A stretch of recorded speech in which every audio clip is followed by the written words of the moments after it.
Rekonstruksi gadis penjual gorengan, ekspresi pelaku saat peragakan adegan disorot.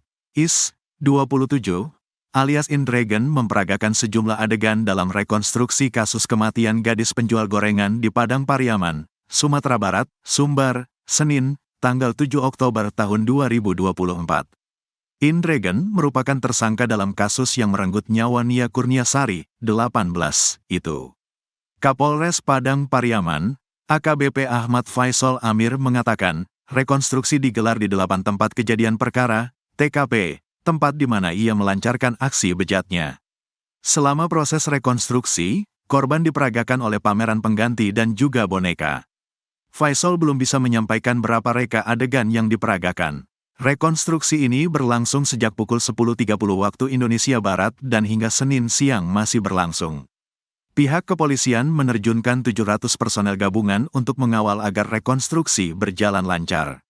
Untuk diketahui, Nia sebelumnya ditemukan meninggal dunia terkubur tanpa busana di lereng Bukit Kebun Warga, tak jauh dari rumahnya, Minggu, tanggal 20 September tahun 2024.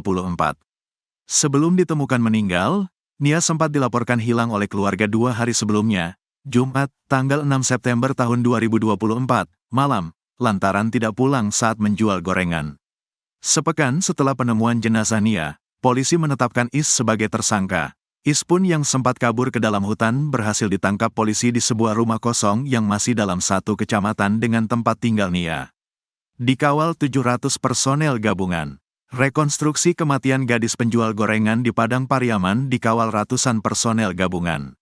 Kapolres Padang Pariaman, AKBP Ahmad Faisal Amir mengatakan, terdapat sekitar 700 lebih personel gabungan yang dilibatkan.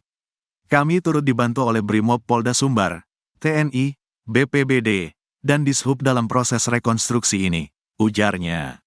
Faisal bilang pengawalan ini dilakukan karena pelaku utama dalam kasus ini, Is, 27, alias Indragen langsung dihadirkan dalam rekonstruksi.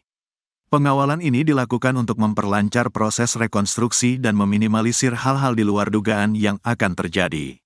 Dari pantauan tribunpadang.com, petugas gabungan berjaga di lokasi rekonstruksi, tempat di mana Is melancarkan aksi bejatnya terhadap korban. Ratusan warga juga berdatangan ke lokasi untuk menyaksikan langsung proses rekonstruksi. Adapun rekonstruksi berlangsung sekira pukul 10.30 waktu Indonesia Barat.